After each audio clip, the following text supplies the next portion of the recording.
દીકરો પી રહ્યો હતો સિગરેટ, બાપાએ રંગે હાથ પકડ્યો ને બધાની સામે રોડ વચ્ચે ઢીકેન પાટે ઢળીને માર્યો. દીકરાએ બનાવી છોકરીની ફેક આઈડી, મોકલી પિતાજીને રિક્વેસ્ટ, 3 મહિના વાતો કરીને 20,000 પડાવ્યા ને પોલ ખોલી. 20 વર્ષના દીકરાએ કર્યું પપ્પાનું નામ રોશન, કહ્યું પિતાજી છે મારા સફળતાનું કારણ.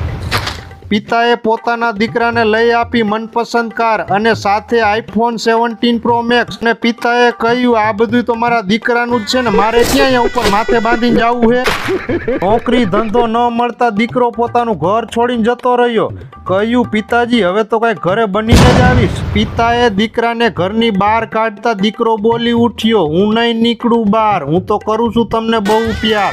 પિતાજીની ઈચ્છા હતી કે દીકરો કઈક ભણી ગણીને મોટો માણસ બને, પણ દીકરો તો હાવ બુદ્ધિનો બારદાન ને અકલમંદ નીકળો. ઈ તો પછી કુવામાં હોય તો અવેડામાં આવે ને. દીકરાનું નિવેદન.